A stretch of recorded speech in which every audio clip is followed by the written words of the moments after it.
bersama saya Kimberly Madison. Di video kali ini saya membagikan sebuah cerita inspiratif yang berjudul Mengapa si dia dipromosikan. Yuk langsung kita lihat. Mengapa si dia dipromosikan? Di sebuah toko perlengkapan alat tulis, tampak seorang karyawan sedang uring-uringan dan sepertinya ia sedang menyimpan kekesalan terhadap seseorang. Ia kemudian mengetuk sebuah pintu dan terdengar suara orang yang berkata, "Silakan masuk." Sang karyawan ini pun masuk ke dalam ruangan bosnya. Bosnya bertanya, "Ada apa?" Ia pun menjawab dengan ragu-ragu dan sedikit salah tingkah. Boleh saya bertanya, kenapa si Agus anak yang baru masuk itu mendapat promosi menjadi supervisor dan dinaikkan gajinya, sedangkan saya yang sudah lama bekerja dengan sangat setia untuk Bapak tidak mendapatkan hal itu? Sang bos menatapnya dan berkata, "Kamu mau tahu kenapa? Sekarang coba kamu ke toko buku di bawah. Cek ada kertas A4 atau tidak." "Baik, bos," si karyawan menjawab dan bergegas turun ke bawah. Beberapa menit kemudian, ia kembali dan berkata, "Kertas A4-nya ada, bos." Bosnya berkata, "Ada berapa box di sana?" Bentar, bos. Saya cek lagi ke bawah," kata karyawannya tadi. Beberapa menit kemudian, ia kembali sambil terengah-engah dan menjawab, "Ada 25 box." Si bos bertanya lagi, "Berapa harganya per box?"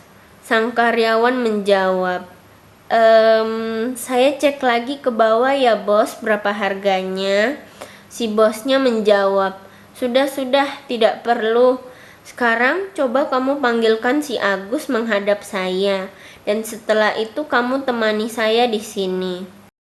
Si karyawan ini pun keluar mencari si Agus dan menyuruhnya ke ruangan Pak Bos. Pak Bos pun berkata, "Agus, tolong kamu cek di toko buku di bawah. Kertas A4 ada atau tidak?" Si Agus pamit dan langsung turun ke bawah. Tak berapa lama, ia kembali dan berkata kepada bosnya, "Setelah saya cek, kertas A4-nya ada. Jumlahnya 25 box dan harga per boxnya 165.000. Sang bos berkata, "Terima kasih ya Agus. Sekarang lanjutkan lagi pekerjaanmu." Lalu si Agus pun meninggalkan ruangan si bos. Si bos menatap karyawannya dan bertanya, "Sekarang kamu sudah mengerti kenapa si Agus saya naikkan gajinya dan jabatannya?" Si karyawan menjawab, "Iya bos, saya mengerti. Maafkan saya." Nah, dari cerita di atas kita dapat mengambil pelajaran bahwa bekerja keras tidaklah sama dengan bekerja cerdas. Bekerja keras adalah bagian dari fisik. Bekerja cerdas adalah bagian dari otak. Jadilah orang-orang yang memberikan informasi yang lengkap kepada orang lain. Jadilah orang yang cakap dalam pekerjaanmu. Majulah tanpa menyingkirkan orang lain. Naiklah tinggi tanpa menjatuhkan orang lain. Di dalam Alkitab, kita mengenal seorang tokoh yang cakap dalam pekerjaannya. Ia adalah Yusuf.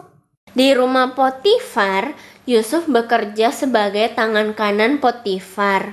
Di penjara sebagai tahanan pun, Yusuf mendapat kepercayaan dari kepala penjara untuk menjadi tangan kanannya dalam mengurus keperluan penjara. Sejak kecil, Yusuf sudah terlatih untuk mengejar impiannya. Semua proses dalam hidupnya membuatnya siap ketika ia dipromosikan Tuhan menjadi penguasa di Mesir atau tangan kanannya Firaun. Kisah ini terdapat di dalam kitab Kejadian 39 sampai 41. Sertakan Tuhan dalam setiap pekerjaanmu, maka promosi yang dari Tuhan akan datang menghampirimu. Amsal 22 ayat 29 berkata, "Pernahkah engkau melihat orang yang cakap dalam pekerjaannya? Di hadapan raja-raja ia akan berdiri, bukan di hadapan orang-orang yang hina." Udah dulu ya guys video kali ini. Thanks for watching and see you in the next video. Goodbye.